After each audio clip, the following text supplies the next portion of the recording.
السلام عليكم. هنعمل مع بعض ان شاء الله النهارده البيتزا. هنعمل البيتزا بطريقه مميزه جدا، هتبقي فعلا استاذه في عمايلها. ناس كتيره بقى بتاكل البيتزا من محل بتعجبها عن المحل التاني، بيبقى ليه طعمها مختلف هنا، ما بيبقاش زي المحل ده. ان شاء الله هنحل كل الاسرار بتاعه البيتزا النهارده، وهقولك بقى اسباب نجاحها وتطلع معاكي احسن بكتير من بتاعه المحلات.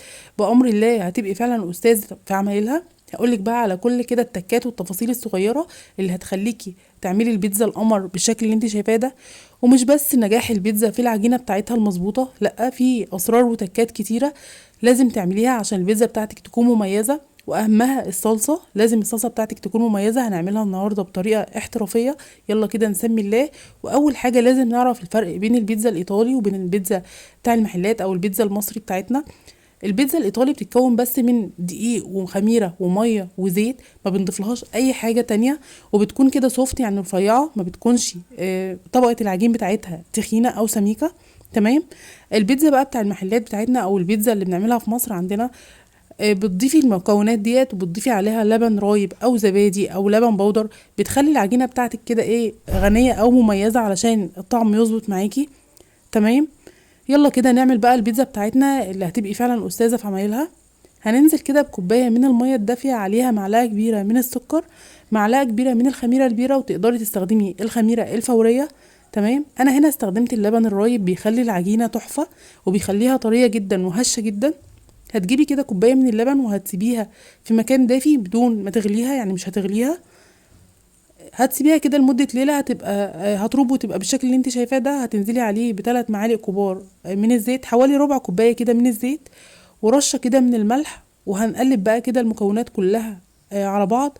اهم حاجة تكوني متأكدة من نوع الخميرة اللي انت مستخدماها. تمام. او هتختبري الخميرة بتاعتك. لو مش متأكدة منها هتسيبي كده شوية، هتسيبيها شوية كده تتفاعل الأول وتشوفي الخميرة بتاعتك مظبوطة ولا لأ. وانا هنا مبدئيا انا هنستخدم 4 كوبايات من الدقيق، وهنسيب كده كوبايه من الدقيق على جنب. تمام. وانا هسيب لكم المقادير بالتفصيل في صندوق الوصف علشان تطلع ان شاء الله البيتزا معاكي مميزه جدا. يبقى انا هنا استخدمت 4 كوبايات من الدقيق، واستخدمت خليت كده الكوبايه الخامسه على جنب، ضفتها واحده واحده. تمام. تعالي بقى اقولك على اسرار العجينه بقى عشان تظبط معاكي وتبقى العجينه هشه جدا كده وطريه.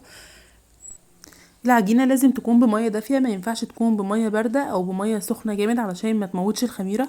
تمام. وهتعجني بقى العجينة كويس جدا جدا، واهم حاجة العجينة مش هتنشفيها، انا عايزة العجينة كده فيها سنة تلزيقة بسيطة بالشكل اللي انت شايفاه ده. يعني اول ما تسيب من ايديكي كده يبقى العجينة بتاعتك تمام. هتنزلي بيها بقى على سطح العمل او على الرخامة بتاعتك، رشة دقيقة خفيفة كده، وهتعجنيها كويس جدا. اهم حاجة العجينة تكون ناعمة معاكي، هتنعمي العجينة. تمام. وكده العجينة بتاعتي بقت مظبوطة، تبقى في ايديكي زي حتة الملبن كده في البولة بقى اللي كنت بتعجني فيها، وهتنزلي بالعجينة وعليها مسحة من الزيت خفيفة، وهنغطيها بقى كده وسيبها براحتها تخمر في مكان دافي. ويلا بقى نعمل الصلصة بتاعتنا المميزة اللي هتخليكي فعلا مميزة وبتختلف طعم البيتزا بسبب الصلصة بتاعتها. انا عندي هنا طماطم وعندي حبة بصل واحدة، هنقطعهم كده وهنضربهم في الخلاط وبمصفى بقى كده، وهنصفيها، نتخلص من القشر بتاع الطماطم، وهنتخلص كمان من البذور بتاعتها. هنصفيها كويس جدا ونتأكد تماما ان هي خالية من القشر تماما. والصلصة بقى اللي بتفرق طعم البيتزا من مكان للتاني، في ناس بتستخدم الصلصة المعلبة وبتضيف لها البهارات او الزعتر، وبتكون كده الصلصة بتاعتها تمام. اضافة البصلة بقى لعصير الطماطم بيخلي فعلا البيتزا بتاعتك مميزة. وهتنزلي عليها كده بمعلقة من الملح ومعلقتين من الزيت، وهترفعيها على النار كده وهتسيبيها لحد كده ما تتسبك تماما وتبقى بالشكل اللي انت شايفاه ده، وهتسيبيها تبرد. وبعد ما هتبرد بقى هتنزلي عليها بنص معلقة من الزعتر الناعم، وتبقى كده الصلصة بتاعتنا التحفة جاهزة. تمام. وعندك بقى الحشوة بتاعتك كده بتبقى اختياري، انا هنا استخدمت فلفل وزيتون وطماطم وبسطرمه. تقدري طبعا تختاري الحشوه اللي انت عايزاها، حابه تعمليها بسجق، حابه تعمليها بتونه، حابه تعمليها بفراخ، اي حشوه متوفره عندك او انت حابه تستخدميها. وهنا العجينه بتاعتي بعد ما خبرت وبقت تمام بالشكل اللي انت شايفاه ده، العجينه هنخرج منها الهواء او هنخرج منها التخمير بتاعها وهننزل بيها كده على الرخامة، وهنقسمها بقى لجزئين. انا هنا عاملة البيتزا حجم كبير، تقدري تعملي العجينة ديت على 3 قطع او على 4 بيتزايات. تمام. هنقسمها، انا قسمتها كده على جزئين وبعملها كده كورة.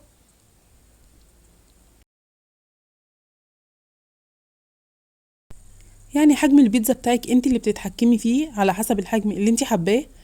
اهم حاجة هتظبطي العجينة، هتظبطي الصلصة، هتسيبي العجينة في مكان دافي كده يخمر، هتاخدي احلى والذ واطعم بيتزا بامر الله. طبق بقى كده وعليه رشة من الدقيق، وهتسيبها كده ترتاح شوية، خصوصا ان الجو برد دلوقتي، عشان تفرديها بكل سهولة.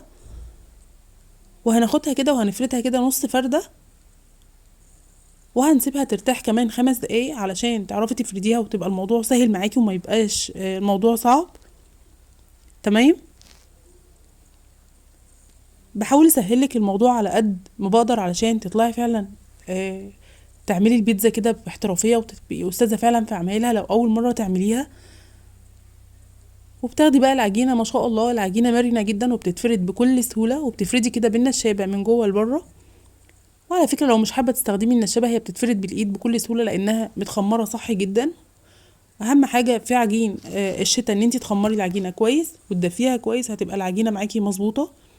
وعلشان تخمري العجينة بقى لو الجو برد كده معاكي، ممكن تشغلي كده فرن البوتاجاز دقيقتين كده وبعدين تطفيه وبعدين تدخلي العجينة. هتاخد حوالي كده ساعة او ساعة الا ربع، وهتلاقي العجينة خمرت ما شاء الله معاكي. والصينية بقى، الصاج اللي هتشتغلي فيه او الصينية اللي هتشتغلي فيها، وهنمسحها مسحة خفيفة كده من الزيت، وهتخرمي كده العجينة بالشوكة، وانزلي بقى بالصلصة بتاعتك على العجينة. هتغطيها كويس جدا كلها بالصلصة. الجبنة بتاعتك بقى لازم تكون بحرارة المطبخ، ما تكونش في التلاجة، او اوعي تدخليها الفريزر وطلعيها تشتغلي بيها. تمام. يعني لازم تكون كده بحرارة المطبخ. ولو عندك بقى مشكل جبن، الحشوة ديت بقى بتاعتك انتي اللي انتي حابة تحطيها. اهم حاجة ظبطتي العجينة، ظبطتي الصلصة، البيتزا هتبقى معاكي تحفة. اي حاجة بقى متوفرة عندك، لو عندك بواقي التلاجة، اي حاجة متوفرة عندك بأمر الله هتبقى حلوة جدا. انا هنا بقى نزلت بالبسطرمة ونزلت بالطماطم والزيتون والفلفل الاخضر. البيتزا الايطالي بقى مش بيستخدموا في الحشوة بتاعتهم، مش بيحطوا لا طماطم ولا خضار. هي بتبقى عبارة عن العجينة وعن الصلصة وعن الجبنة فقط. احنا بقى هنا بنحب ندلع البيتزا بتاعتنا شوية، يعني عايزين البيتزا كده دسمة وبتبقى تستاهل فعلا ان انتي تعمليها. وعندك بقى الجبنة بتاعتك، وهتغرقي بقى كده العجينة بالجبنة ودلعيها بالجبنة. ويلا بقى اقولك على اسرار التسوية المظبوطة اللي تخلي البيتزا بتاعتك بأمر الله ناجحة جدا. اهم حاجة البيتزا لازم تدخل على فرن سخن جدا، ما ينفعش تدخليها على فرن بارد، وبتكون على اعلى درجة حرارة، وبنشغل الفرن والشواية مع بعض علشان ما تنشفش منك كده، والعجينة تنشف منك، والجبنة كمان تنشف منك، وتاخدي المطة بتاعتها المظبوطة. لازم الفرن يكون سخن جدا. يعني تسوية البيتزا كده ما بتفرقش عن العجينة بتاعتها وعن الصلصة. ظبطتي بقى كده الحاجات دي كلها، هتاخدي احلى والذ واطعم بيتزا. ايه رأيكم بقى في الجمال ده؟ اتمنى بجد ان اكون قلت لكم كده لو شوية معلومات بسيطة كده عشان تطلعي فعلا استاذة في عمايل البيتزا. ودي البيتزاية التانية اللي انا عملتها. اتمنى بجد ان انتوا تجربوها بطريقتي، واستنوني فيديوهات تانية كتيرة، والسلام عليكم ورحمة الله وبركاته.